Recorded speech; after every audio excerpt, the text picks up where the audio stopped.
functioning better doesn't mean that it is in fact healed anymore necessarily. When dealing with back issues, I do know that to be a fact, and when dealing with back issues, I know firsthand to be a fact that they can be just something you have to find a way to live around and live with for the rest of your life. Hopefully that is not the case for Jason Day, because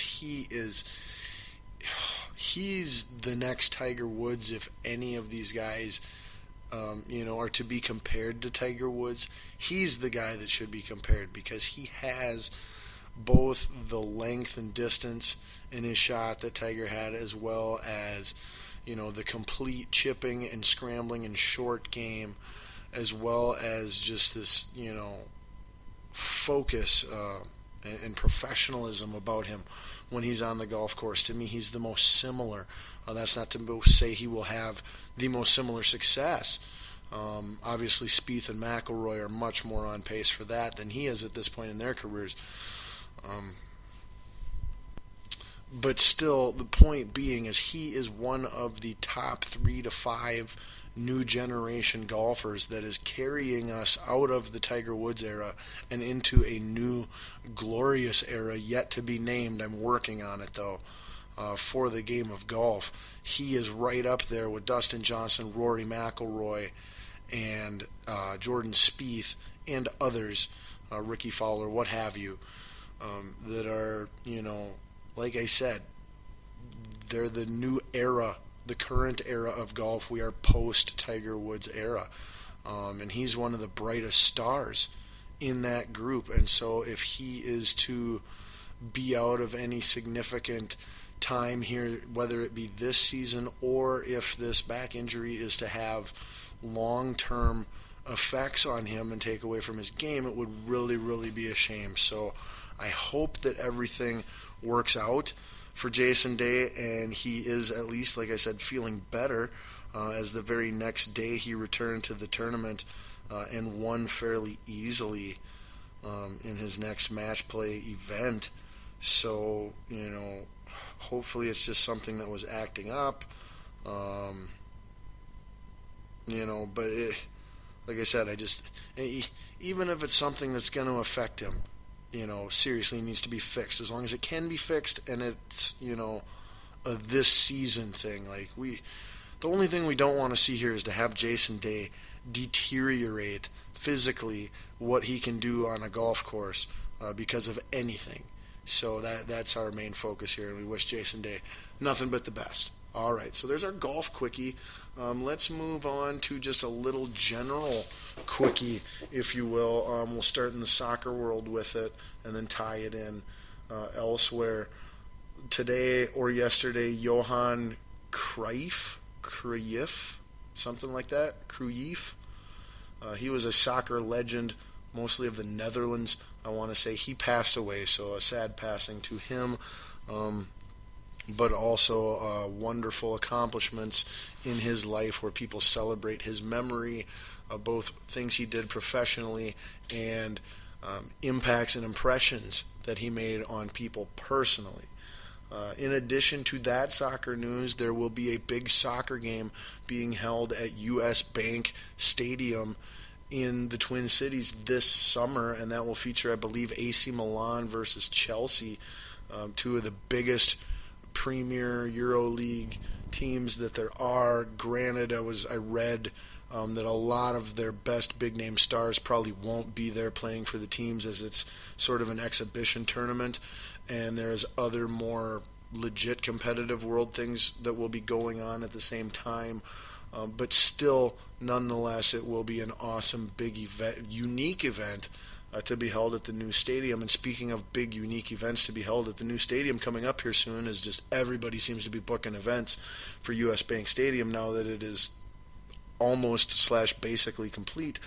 The first rock concert to be held there was announced this past week, and it will feature none other than Metallica, like Otto from The Simpsons would say, Metallica. And they will have supporting acts Avenged Sevenfold and Volbeat. Monster metal concert to open music shows at US Bank Stadium as well. Tickets, I want to say, go on sale for that Saturday, so it would be probably tomorrow, since it'll be Friday when you're listening to this, at the earliest. And in other little interesting off-the-wall news, we'll swing our attention to UFC, where first and foremost we'll get the real news that's impactful, and then we'll get the out of nowhere say what news as well. But so anyway, the state of New York has had a ban on MMA fighting for many, many, many years now. And it was the only state, I want to say, or, as of this year, it was the only state to have such ban on mixed martial arts occurring in its state. Dana White has expressed repeated interest in wanting to hold events in the state of New York. One would think that Madison Square Garden would be a perfect place for a UFC big-time fight. And lo and behold, finally the courts and the lawmakers and legislature and governor and everybody in the state of New York that had the power to do so decided that ban is now lifted, and the UFC and other MMA productions will be allowed now to come to the state of New York and entertain their fans with their product in that state. So that is absolutely huge, wonderful news for the world of MMA and UFC fans. And then in other shocking, never saw this coming in a million years, UFC news, it involves one Ronda Rousey, and the news came via the mouth of Ronda Rousey's mom, who was caught on camera by TMZ people earlier in the week, stating and giving the story of some of their family history.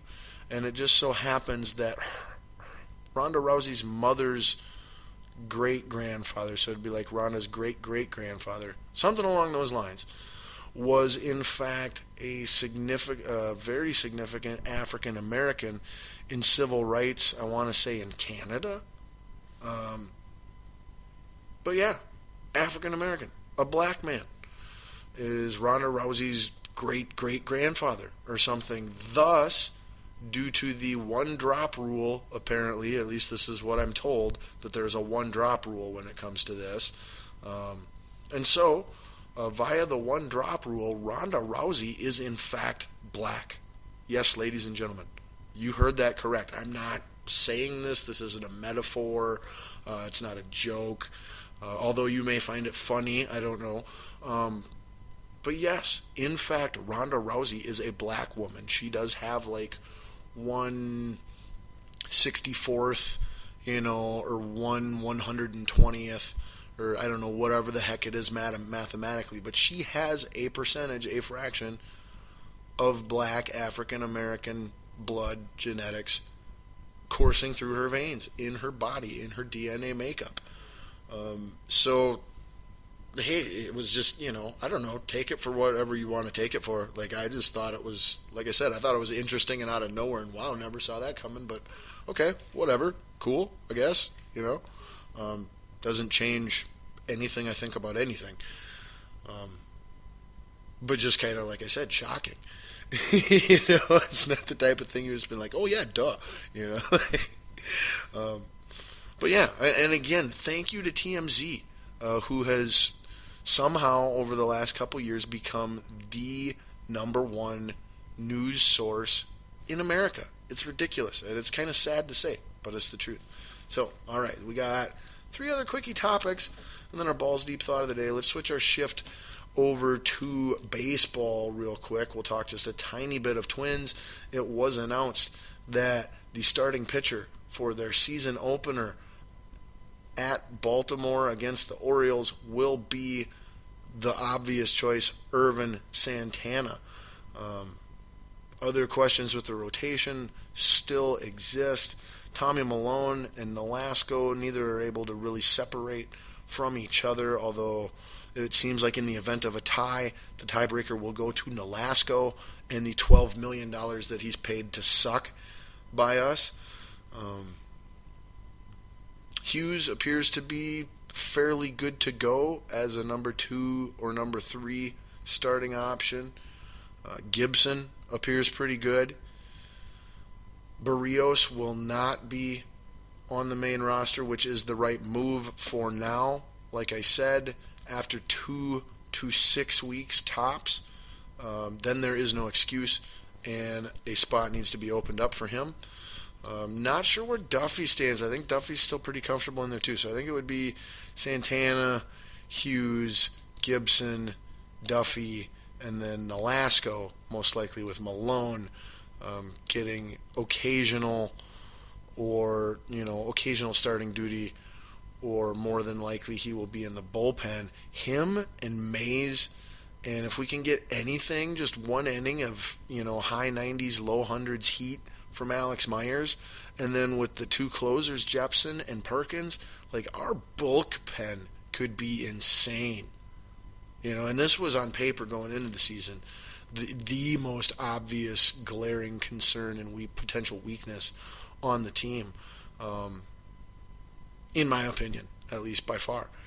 And this bullpen looks like it could be incredible. That being said, the starting pitching rotation looks like it will be adequate to, slightly to moderately above adequate. It will not be stellar. It won't be lights out. It won't be great, but it could be pretty good. So if we could get that adequate to pretty good somewhere in there, starting pitching production, and then we get good to great freaking bullpen action, like, all right, all of a sudden the weakness of our team that I thought we were going to have doesn't look so weak anymore. So I'm feeling pretty good about the pitching staff, but I could feel better yet. No Nolasco. Again, hashtag that all year, by the way, Twins fans. Hashtag no Nolasco. That would make me feel a lot better. Malone settling in or being a nice trade piece when it's time for Barrios to come up, I think is also beneficial. But it looks like we have depth all over the place now, at least in our pitching rotation, where we may not have a knockout ace, there may not be an all-star in our pitching rotation, but everybody is a serviceable pro, at the level that they're being asked to perform at, with a lot of depth, and that's, depth on your pitching staff is like the best thing you can have to build your team. It's better than prospects. It really is. It's the best thing you can have on your team is for building pieces to add to your team and to change the makeup of your team. Best piece you can have. Depth in your pitching staff. So feeling pretty good about that, but again, we'll see. We'll wait to see if it's adequate or if it actually does flirt with being pretty good. Then the bats. The bats have had tons of power. Arcia hit a pair of dingers here either today or yesterday. Byung-Ho Park has been ripping dingers. Sano, freaking Plouffe. Rosario's got a little bit of power. Murphy, he can hit a few home runs too that Suzuki at least can't. Mauer has been hitting some dingers. The sticks are really encouraging, and the sticks on paper look like they can and should be really good. But we're just going to have to wait and see. I shouldn't say all, but most of our bats do at least have, one asterisk concern by each of them. But I think most notably the collection of power that we potentially have in our day-to-day lineup right now is it's at a level that I haven't seen as a Twins fan in many years. Many years. I'm talking like Chili Davis days. That's what I'm talking. So that then leaves me to believe that the only things that are likely to get in this team's way this year is, for some reason, unforeseen chemistry issues. But I don't expect that to happen. But that's just with every team every year. That's a possibility. And then also defensively, because at the shortstop position, we just really don't know how good we are defensively. At third base, we're average. Behind the plate, we're average.